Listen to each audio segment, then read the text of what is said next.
Every witch needs a few things for the journey ahead. A hat to keep a little magic close.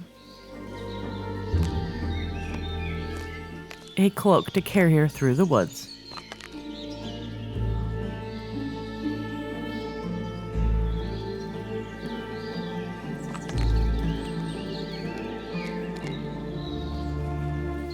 Perhaps a small companion for the road.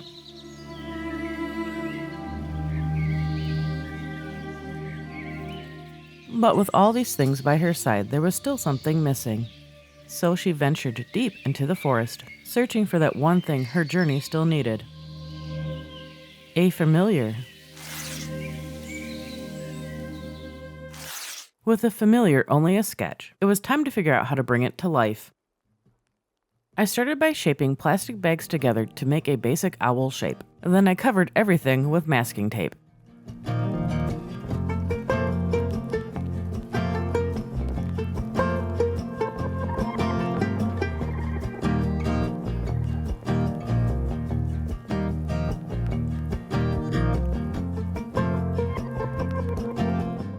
Once I had a solid shell made out of masking tape, I then marked out the sections I would cut apart.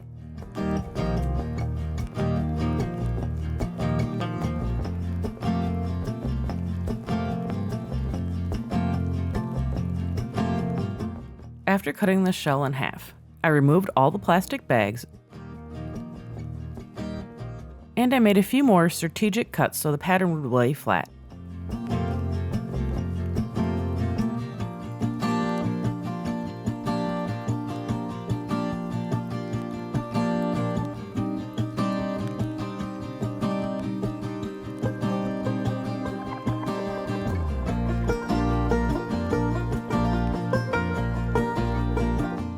From there, I transfer the pattern to paper,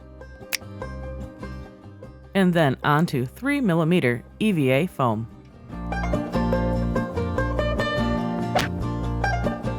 Using contact cement, I slowly started bringing those flat pieces back into the owl shape. Because this is going to be a puppet, there are several very important differences from traditional needle felting figures. She needs to be hollow.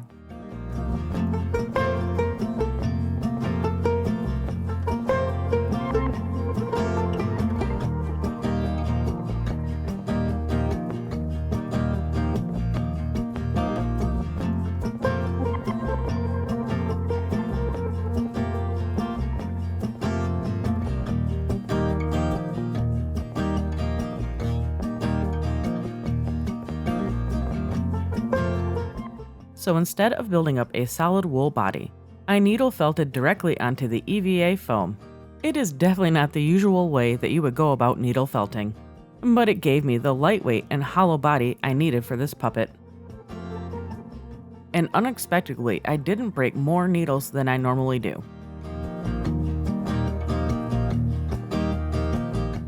Once I had the basic body established, I realized I wasn't happy with the shape of her face. It was too round for my liking. So I cut out the face and reshaped it so it was deeper and more concave.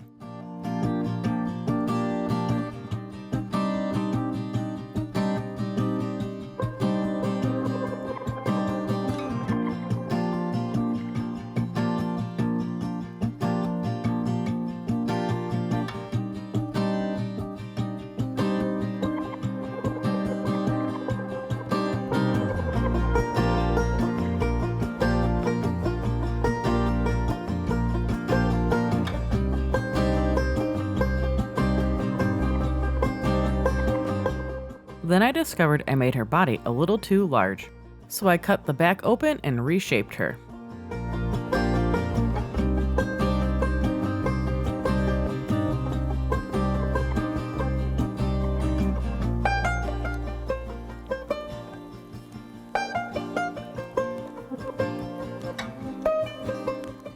With the proportions finally feeling closer to what I wanted, I added wire supports for the arms and legs. Or should I say wings? For the wings and legs. I wasn't completely sure how much wire I would need for later, so I intentionally left more than necessary. It'll be much easier to take off the extra than it will be to add some later.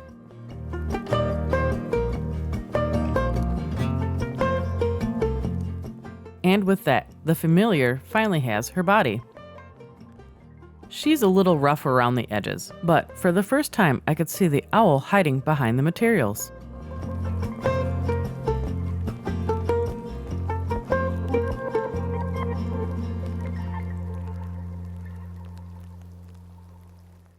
Now that the body has its shape, it is time for my familiar to get her face. For the beak, I chose epoxy sculpt because I wanted something durable enough to survive being handled. I had visions of accidentally dropping this poor owl out in the wild, and I really didn't want her beak to break.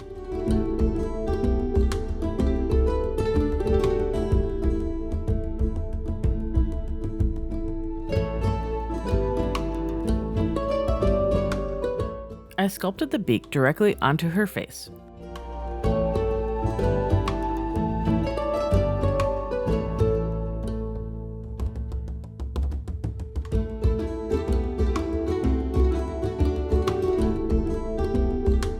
If you are interested in playing along at home, I have a material list in the description.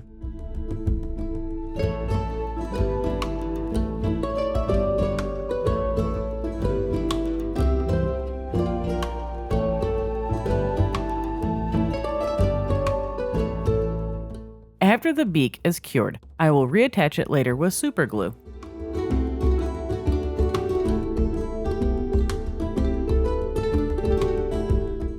For the eyes, I used air dry foam clay to build up the sockets around a pair of black cabochons.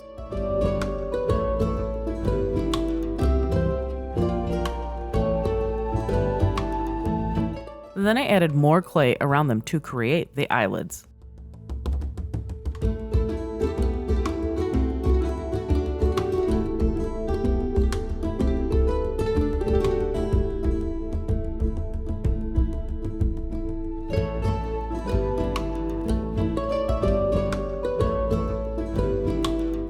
Before I cover everything in wool, I gave the beak and the eyelids a quick coat of paint. Once I put the wool on, I'm pretty sure it's going to be nearly impossible to get a paintbrush in there.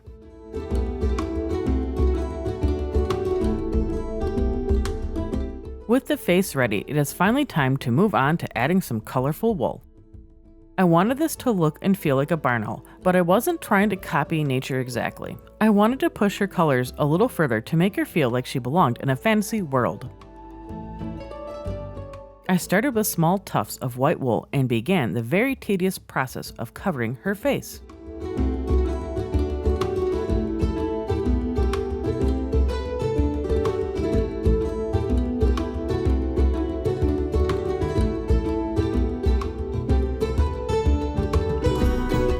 I mixed in other colors as I went, adding subtle variation to the wool so it wouldn't look completely flat.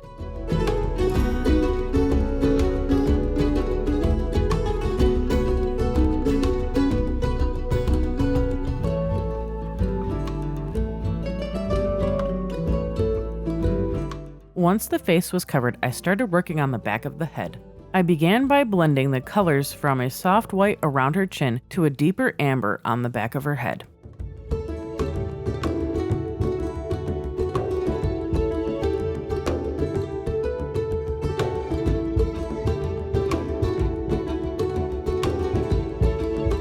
Once that was finished, I gave her a haircut to even everything out.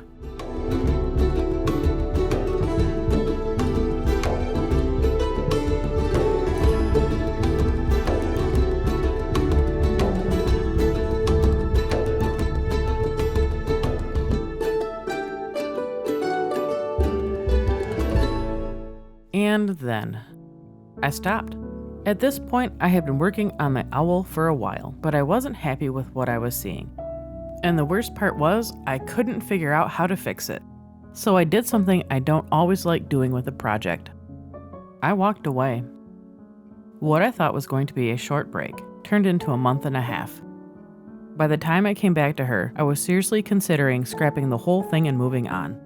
But instead of starting over, I decided to try and fix the one thing that bothered me the most. Her eyes. I repainted the black cabochons and gave them a little more life. Then I reshaped the eyelids so it didn't have that wide-eyed deer in the headlight look. And that small change was enough to make me want to keep going. With the face finally starting to look like the owl that I had imagined, I gave the rest of the body the same treatment. I built up a fluffy white belly,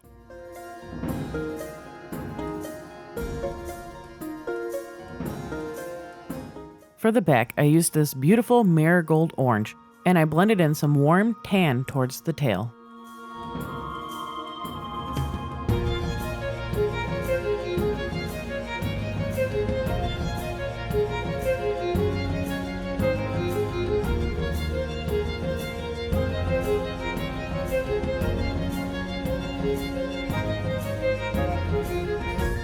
At this point, I wanted to give the wool a little more structure so it would read a little more like feathers. I decided to experiment with a technique that I've seen other needle felting artists use before.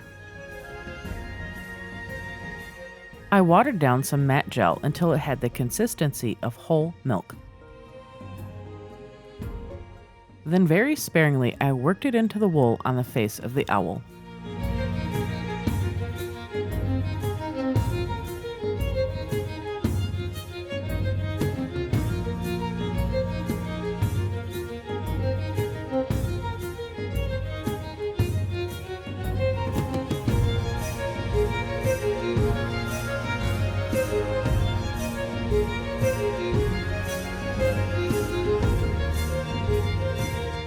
I applied more to the owl's back so it would soak into the deeper layers. Then I worked it in with my fingers and I dabbed the extra away with a paper towel. This should help tame the flyaways and give the wool a little more structure and keep our owl friend from ruffling her feathers.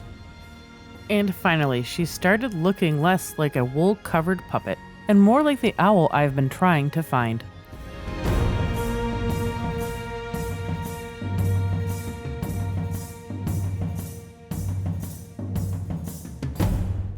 Now came what would probably be the most tedious part of this whole entire project. The wings and tail. Before I started the feathers, I drew how I wanted the wings to be structured. I broke them up into sections so I could build each group of feathers separately. Then I gathered everything I was going to need, which you can probably tell is quite the pile. For each feather sheet, I started laying a thin layer of wool onto the parchment paper. This will become the first layer of our wool feather lasagna. The goal is to make each layer thin, but not so thin you can see through it.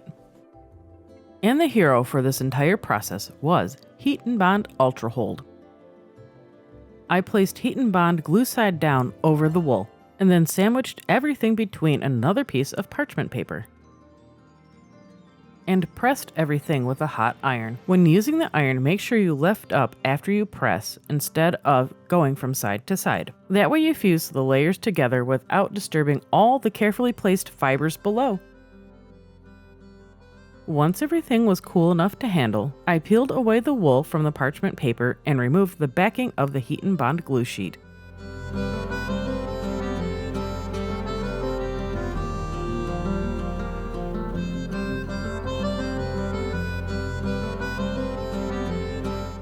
And then I added my next layer of wool and pressed everything together again.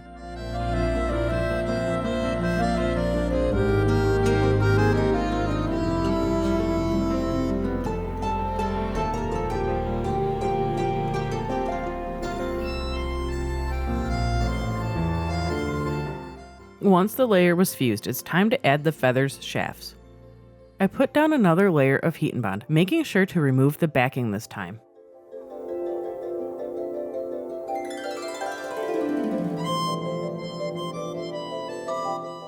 And then I cut floral stem wire down to size and carefully positioned it onto the sheet of glue. After that came the final layer of wool. Covered it one more time with the parchment paper and one more press with the iron.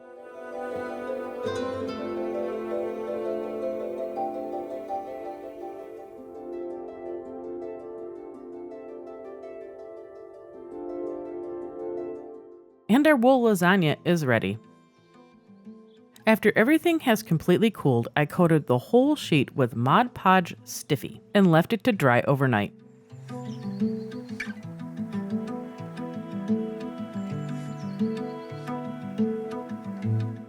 The next day, I had a surprisingly sturdy sheet of wool that I would cut down into individual feathers.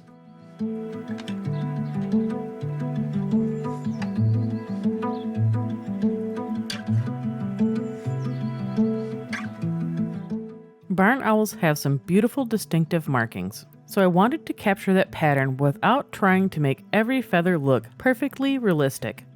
I used several shades of brown fabric paint and stippled the markings onto the feathers by hand.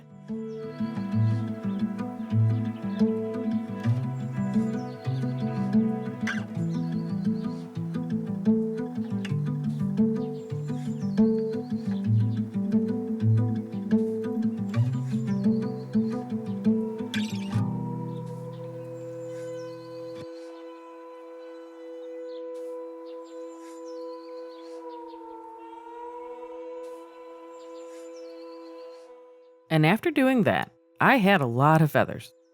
Like, a lot of feathers.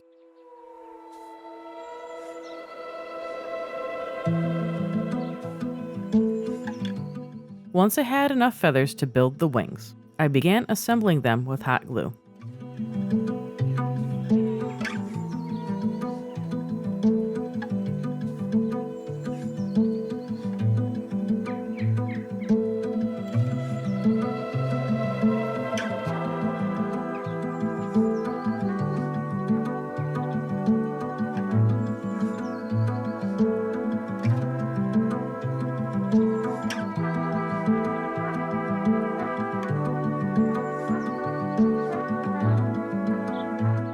For the smaller feathers at the top of the wings, I needle felted a cap from the same orange wool. This gave me something solid for the smaller feathers to attach to.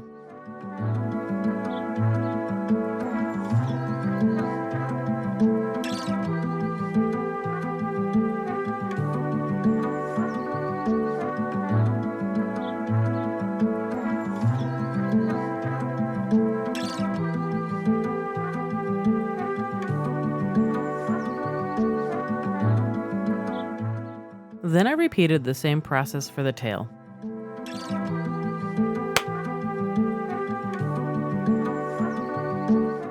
At this point, the project has finally outgrown my desk and it is now time to move down to my workshop. And for this next part, I'm going to need a little help from Patrick.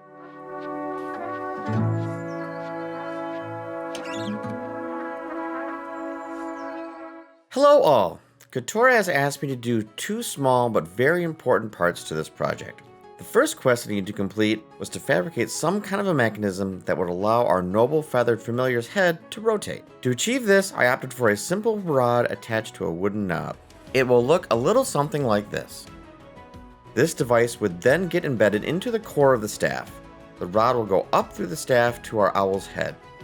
Then when Katora spun the knob with her finger, the owl's head rotates.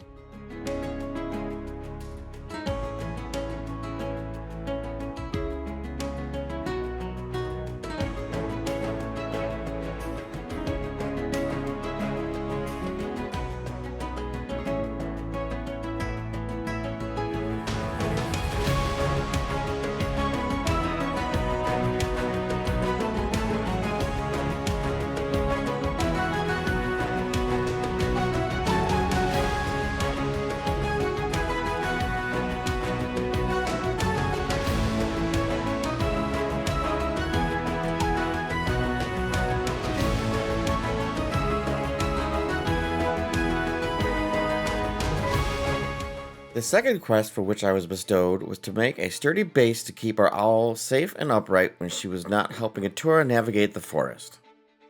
This was the easiest of the two quests I had to complete. I cut a few pieces of wood, used the appropriate amount of glue and screws, and then voila, the owl staff would have a sturdy base to sit on in our workshop.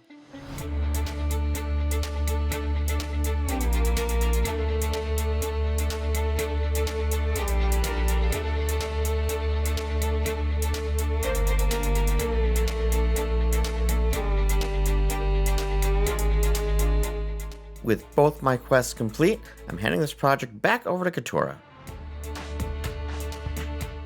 Now, with the base of the staff complete, it is time to move on to the fun part, turning this wood and PVC pipe into something magical. I wanted her staff to look like an old tree that had been pulled straight out of the ground, roots and all, and where those roots would have been will be a perfect place for an owl perch. For the base, I pulled out a collection of scrapped EVA foam left over from previous projects. I glued long strips of EVA foam to the PVC pipe. And then I worked in some aluminum foil to help build up the irregular shape of the old tree.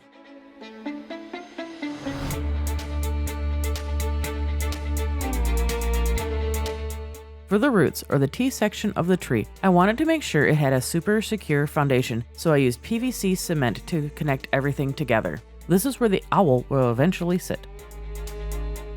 I also designed the staff to come apart in the middle. This would make it way easier to transport, and if I wanted to later, make it a tabletop display.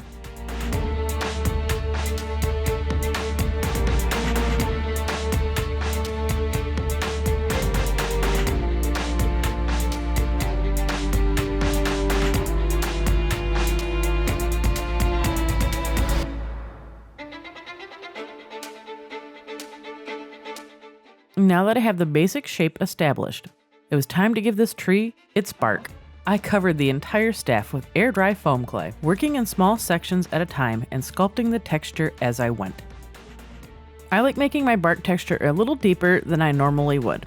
That's because the EVA foam clay tends to shrink when the water evaporates and the clay dries, which can soften and flatten some of the small details.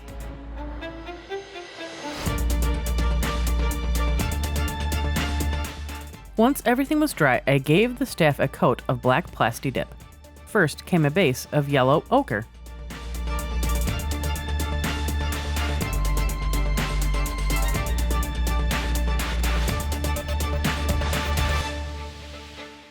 Next, I added burnt sienna over the surface, intentionally leaving some of the other colors to show through the cracks and crevices.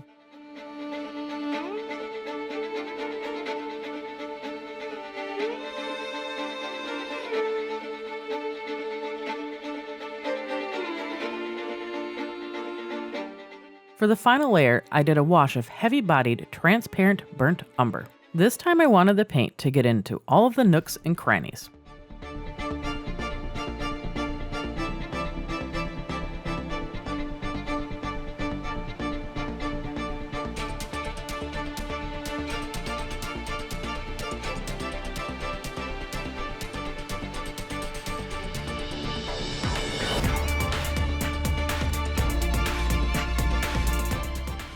And with that, the staff is ready.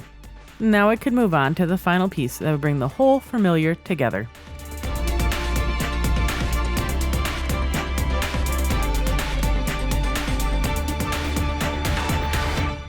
With the staff finished, I could figure out exactly how long her legs needed to be. I temporarily reinserted the puppet rod.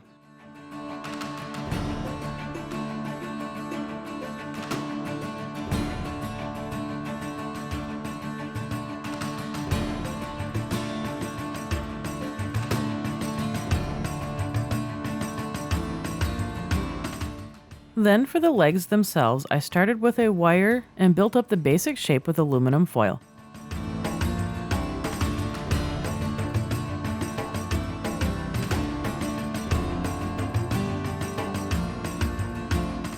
It is now time to place the owl herself on her perch.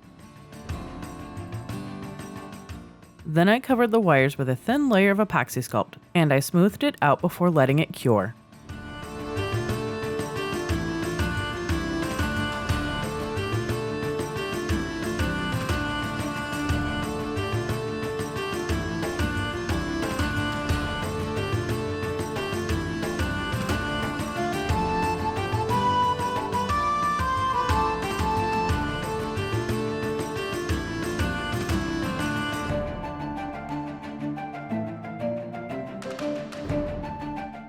While that was curing, I made the talons. I made those ahead of time so they would already be firm. So when I pressed them into the toes, they wouldn't lose their shape. I sculpted each toe and added the talons one by one.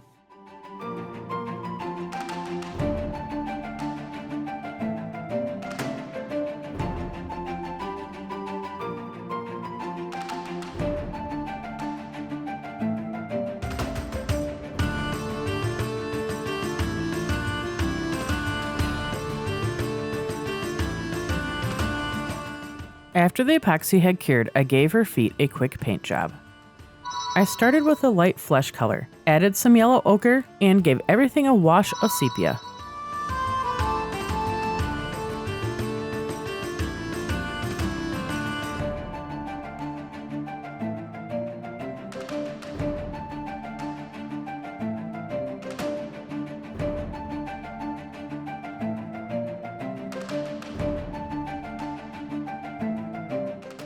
I dabbed away the excess and gave a little more to the talons.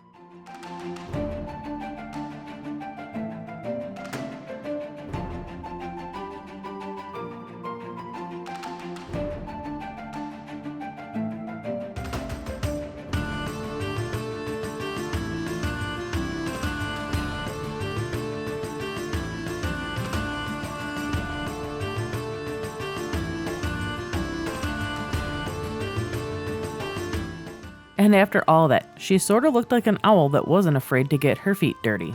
To finish the legs, I added wool at the ankles and worked my way up towards the knees. This helped close the gap between the sculpted legs and the wool that was already on her body.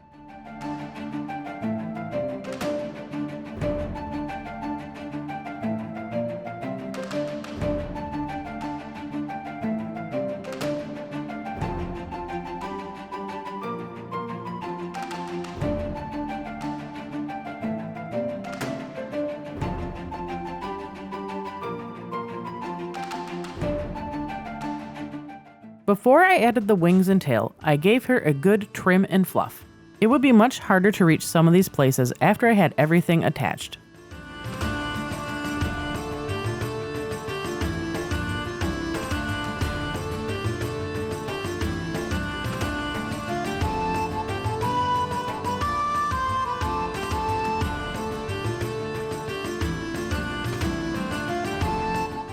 And then I stepped back and looked at her. She finally had a body, she had a face, she had feet, and now, for the first time, she was starting to feel like a real character to me. I think she was finally ready for her name, Olivet.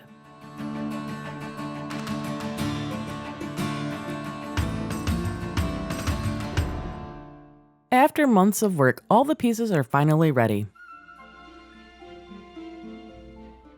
But there still is one very important step left. I started securing her head with some hot glue. This is my very first attempt at making a puppet. I didn't quite get all the articulation that I had imagined, but I am pretty proud of my first try, and I'm already excited to see what I can do next time. And then came the part that I was dreading the most. The tail. I had to cut into the wool that I already spent so much time building up, slide the tail underneath, and commit to the placement. There really wasn't much going back after this.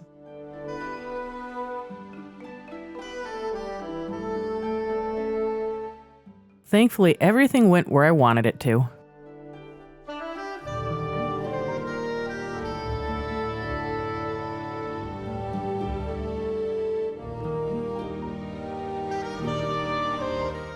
I gave the wool a tiny trim around the base of the tail, and then it was time to add the wings. I ended up using a lot less wire than I originally thought I would. I trimmed down the extra wire and I added a small piece of felt. I made a small pocket on the back of the wing that I would slide over the lumpy football to hold the wing in place.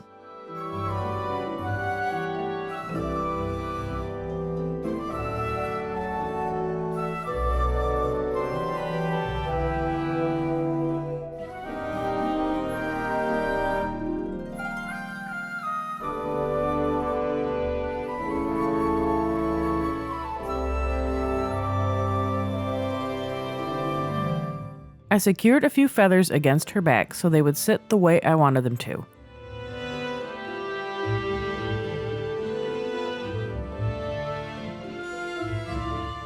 Then I added her final markings. Those little details are what finally made all the layers of wool and individual feathers that make it look like one complete owl.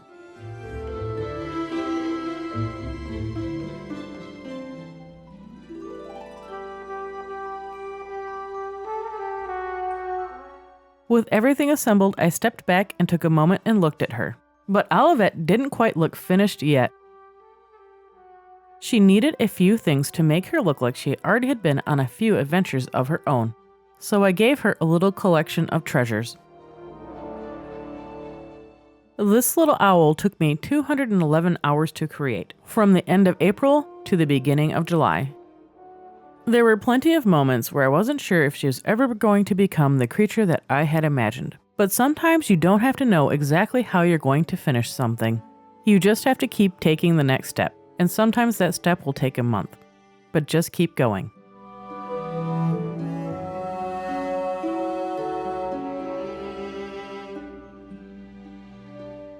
Thank you so much for coming along with me on this journey, and from seeing Olivet all the way from a sketch to a familiar. If you'd like to see more unusual creatures and projects like this, please consider subscribing to the Mythical Makers Workshop. Until next time, keep making a little magic of your own.